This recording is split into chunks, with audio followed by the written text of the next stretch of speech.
நமஸ்காரம். உங்க கல்பனா ஸ்ரீகாந்த். கடகராசி மற்றும் கடகலக்ன அன்பர்களுக்கு இந்த குரு வக்ர நிவர்த்தி எப்படி இருக்க போகுது? நிறைய கடகராசிக்காரங்க பார்த்தீங்கன்னா, அன்புன்ற ஒரு விஷயம் இருக்கணுமா வேண்டாமா, அன்புனால இவ்வளவா நம்பினவங்க எல்லாமே மோசம் பண்ணிட்டாங்களே அப்படின்னு ரொம்ப ரொம்ப கஷ்டப்பட்டுட்டு இருக்கீங்க. ஏன்னா பேசிக் குணமே ஒருத்தர் கஷ்டப்படுறார் அப்படின்னா தேடி போய் உதவி பண்ணுறது கடகராசி அன்பர்கள் தான். அதே மாதிரி தன்னுடைய வீட்டில் இருக்கக்கூடியவங்களுக்கு இத்தினோண்டு ஒரு காய்ச்சல், ஒரு சளி அப்படின்னா கூட அது தனக்கு வந்ததா நினச்சி அவங்களுக்காகவே இது பண்ணலாமா, அது பண்ணலாமா, இந்த கஷாயம் வச்சு கொடுக்கலாமா, இந்த டாக்டர்கிட்ட போகலாமா அப்படின்ற ஒரு அன்பினால ஒரு மன உளைச்சல் உங்களுக்கு தான் வரும். ஸோ அப்படிப்பட்ட உங்களுக்கு இந்த குரு வக்ர நிவர்த்தி எப்படி இருக்கு?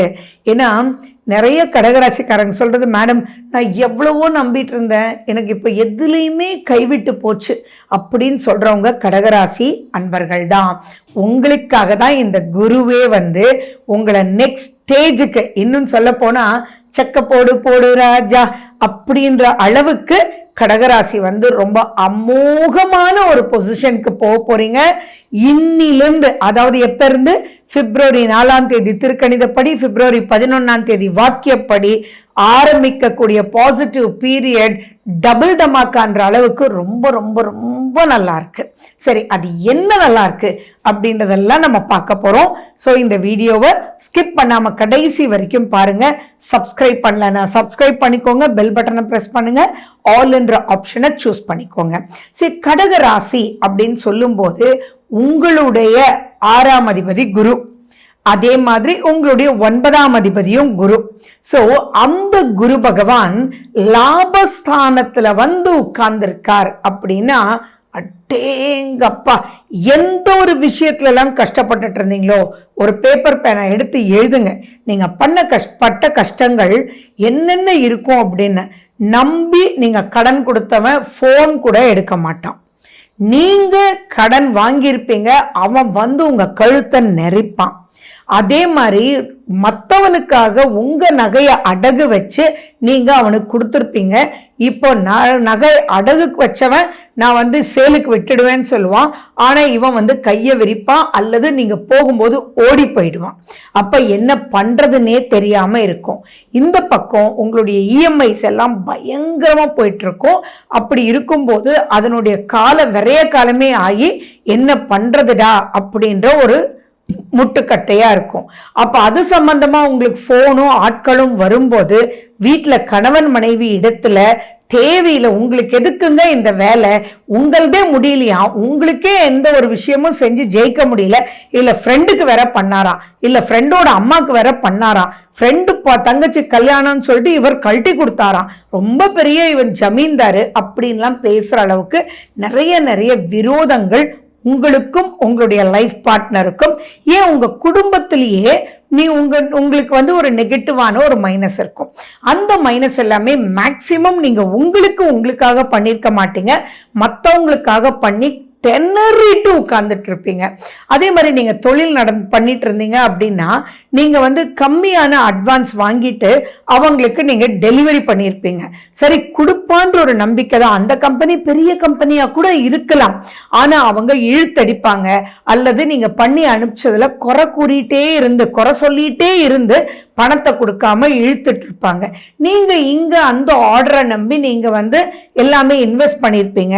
ஸோ அந்த இன்வெஸ்ட்மெண்ட் கடன்ல வாங்கி பண்ணிருப்பீங்க. அப்போ இந்த பக்கமும் நெரிசல், அந்த பக்கமும் நெரிசல். ஸோ கடகத்துக்கு சொல்றது என்னன்னா, எல்லா பக்கமும் இடி. அந்த இடியிலிருந்து தப்பிக்க மட்டும் போறது இல்லை, ஜெயிக்க போறீங்க கடகராசி கடகலக்ன அன்பர்களே. இது எப்படின்னா, வரா கடன் வரும் சொன்னா நீங்க நம்ப கூட மாட்டீங்க. ஏன்னா அந்த லெவலுக்கு எல்லா கிரகத்தினாலையும் பாதிப்பு. அது எத்தனை கிரகத்தினால பாதிப்பா இருந்தாலும் சரி, இப்போ மாறுற குரு வக்ர நிவர்த்தினால அனைத்து விஷயத்தையும் முன்னாடி ஒருத்தர் வந்து நின்று ஆட்டோமேட்டிக்கா அது வழிவகுப்பார். அப்ப அந்த வழி வகுக்கும் போது பாத்தீங்கன்னா எல்லா ரூபத்திலிருந்தும் உங்களுக்கு பாசிட்டிவான ஒரு வழி வரும். நிறைய பேர் வந்து சொல்றது என்ன அப்படின்னா, நான் குழந்தைக்காகடா ஃபாரின் போய் படிக்கிறேன்னு சொன்னான், சரின்னு சொல்லி லோன் வாங்கி அனுப்பிச்சேன். பட் அங்கே போனதுக்கப்புறம் இது பத்தலை அது பத்தலைன்னு சொல்லி நான் திரும்பி இருக்கிற வீட்டையே அடமானம் வச்சு அனுப்பிச்சிருக்கேன் அப்படின்னு கஷ்டப்படுவீங்க. ஸோ அதெல்லாம் ஒரு 3-4 வருஷமாக ஓடிக்கிட்டே இருக்கும். இப்போ அந்த பையன் அப்பா நான் எனக்கு இப்போ வேற ஒரு ஃப்ரெண்டோடு போய் நான் சேர்ந்து தங்குறேன், அதனால எனக்கு இந்த பணம் நீங்கள் இனி அனுப்ப வேண்டாம் அப்படின்னு சொல்றது மட்டும் இல்லாமல் நான் படிச்சுக்கிட்டே இந்த வேலையை பண்ணிட்டு இருக்கேன், ஸோ உங்களுக்கும் நான் பணம் அனுப்புறேன் அப்படின்னு சொல்லி சந்தோஷ கடல்ல நீங்க நினைவீங்க. திக்கு முக்காடி போற அளவுக்கு என்னடா நடக்குது, என்னடா நம்ம வேண்டுதலெல்லாம் பலிக்குதா, எந்த தெய்வம்டா கண்ணு திறந்துச்சு அப்படின்னு நினைப்பீங்க. அந்த தெய்வம் வேற யாரும் இல்லை, குரு பகவான் தான். உங்க சுய ஜாதகத்துல இப்ப நடக்கிற திசா புத்திகள் நல்லா இருந்ததுன்னா அது உங்க காட்டுல மழைன்றது சந்தோஷ மழை. பணம் மட்டும் வந்துட்டா சந்தோஷம் வராதுங்க, அதுல சுகத்தோட சேர்ந்து வந்தாதான். அதுவும் கடகம்னாலே நான் சொல்லிட்டு இருக்கேன் அன்பு. அப்போ நீங்க உதவி பண்ணவங்களாம் ஓடி போயிட்டு இருந்தாங்கல்ல, இப்ப அவங்களே கால் பண்ணி அப்பா என்னால ரொம்ப முடியல, நீ ஃபோன் பண்ணிட்டே இருந்த, உன் மூஞ்சில எப்படி முழிக்கிறது, உன் காலை எடுத்து நான் என்ன ஆன்சர் பண்றதுன்னே தெரியலப்பா, இப்போ நான் உனக்கு 25,000 ரூபா கொடுக்கணும், எனக்கு இப்போ 10,000 ரூபா முடியும், உன்னுடைய அக்கௌண்ட்டுக்கு நான் உடனே அனுப்பி வச்சிடறேன், அதே ஃபோன் நம்பர் தானே ஜிபேப்பா அப்படின்னு கேட்பாங்க. என்னடா நடக்குது, அவன் ஃபோன் பண்ணா பணம் கொடுத்தான், அதுல அவன் சூழ்நிலையும் சொன்னான், உன்கிட்ட மன்னிப்பும் கேட்டான். அப்போ நீங்க என்ன சொல்வீங்க, ஏய் பரவாயில்லடா ரொம்ப சந்தோஷம், நீ போன் எடுத்த, வேணா 5,000 ரூபாய் அனுப்பு, அடுத்த 5,000 கூட நீ வச்சுக்கோ அப்படின்ற அளவுக்கு அப்பையும் அன்பின் வடிவமா நீங்க சொல்லுவீங்க. ஸோ அந்த அளவுக்கு அது பாசிட்டிவா இருக்கும். அப்படி இருக்கும்போது உங்களுடைய ஃபேமிலி மெம்பர்ஸ் உங்களை புரிஞ்சுக்குவாங்க. அண்ட் இது ஒரு பக்கம் இருக்க 3ஆம் வீட்டை குரு பகவான் பார்க்கிறார். அப்போ அந்த 3ஆம் வீடு அப்படின்னா என்ன, முயற்சி. ஸோ இப்போ இந்த வழியில் இந்த சந்தோஷம், கடகராசிக்கு மட்டும் மனசுல சந்தோஷம்ன்ற ஒரு விஷயம் வந்துடுச்சுன்னா அவங்க எல்லா விஷயத்தையும் ஜெயிப்பாங்க. நிறைய கடகராசி அன்பர்கள் செக் எழுதும் போது கூட அவங்க டேட்டை தப்பா போட்டிருப்பாங்க, மாசத்தை தப்பா போட்டிருப்பாங்க, வருஷத்தை தப்பா போட்டிருப்பாங்க. ஏன்னா அவங்க சிந்தனை அங்க இல்லவே இல்லை, அந்த அளவுக்கு பிரச்சனை. சரிங்களா? ஆனா இப்போ எல்லாமே கரெக்டா ஒரு பொசிஷன் கிடைச்ச மாதிரியும் ஒரு சந்தோஷம் கிடைச்ச மாதிரியும் ஜாலியா இருக்கிற மாதிரியும் மனசுல குதூகலம் ரொம்பி வழியும். அதே மாதிரி நீங்க இப்ப எடுக்கக்கூடிய முயற்சிகள் எல்லாமே உங்களுக்கு ரிசல்ட் கொடுக்கும். அண்ட் நீங்க உங்களுடைய இளைய சகோதரருக்கும் உங்களுக்கும் நிறைய கருத்து வேறுபாடுகள் வந்திருக்கும்.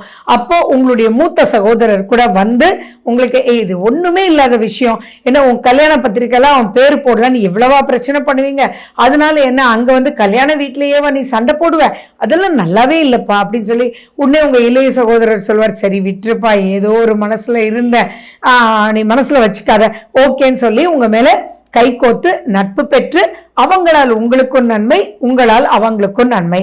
அப்ப 11ஆம் வீட்டுல குரு அப்படின்றதும் 3ஆம் வீட்டை குரு பார்க்கிறார் அப்படின்றதுனால நீங்க உங்களுடைய சகோதர சகோதரிகளோட கை கோத்து அவங்களுக்கு உண்டான பிரச்சனைக்கும் முன்னாடி இருந்து தீர்த்து வச்சு சந்தோஷ மழையில நினைவீங்க. ஸோ அப்ப கடகராசி கடகலக்ன அன்பர்களுக்கு நான் சொன்னது கரெக்டா போச்சா? சந்தோஷ மழை, பணமழையெல்லாம் கிடையாது, சந்தோஷ மழை, அதுல பணமும் ஒண்ணு அப்படின்றத நீங்க புரிஞ்சுக்கோங்க. ஆரோக்கியத்திலையும் ரொம்ப நல்ல ஒரு அமைப்பு இருக்கும். அண்ட் மேலும் பாத்தீங்கன்னா 7ஆம் வீட்டை குரு பார்க்கறது அப்படின்றது தான் ரொம்ப சந்தோஷப்படுவீங்க.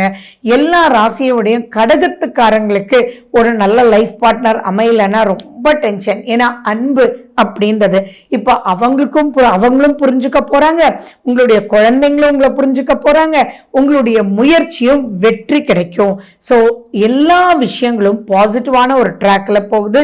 நீங்க பண்ண வேண்டியது குரு பகவானுக்கு, அப்பா நீ வந்துட்டியா, இன்னும் உன்னுடைய கருணை நிறைய வேணும்பா அப்படின்னு சொல்லி எந்தெந்த விஷயம் எல்லாம் முடிக்க முடியாம இருக்கோ அவங்களோட நீங்களே போய் பேசி ஒரு மிடில்மேனை வச்சு பேசி நீங்க உங்க பிரச்சனையை முடிச்சுக்கிட்டீங்கன்னா அவ்வளவும் சுமூகமா பல விஷயங்கள் உங்களுக்கு முடியும். அண்ட் இந்த சந்தோஷ மழைன்றது ஆரம்பம் ஆயிடுச்சு. ஸோ இந்த காலகட்டத்தில் சுய ஜாதகத்தில் இருக்கக்கூடிய கிரகநிலையை மட்டும் பார்த்து அதுக்கு என்ன நீங்க மூவ் பண்ண பாசிட்டிவா போவீங்கன்றது தெரிஞ்சுட்டு மூவ் பண்ணா வாழ்க்கையில பல சந்தோஷமான வழிகள் காத்திருக்குன்றது தெரிஞ்சுக்கோங்க. நன்றி, வணக்கம், வாழ்க வளமுடன்.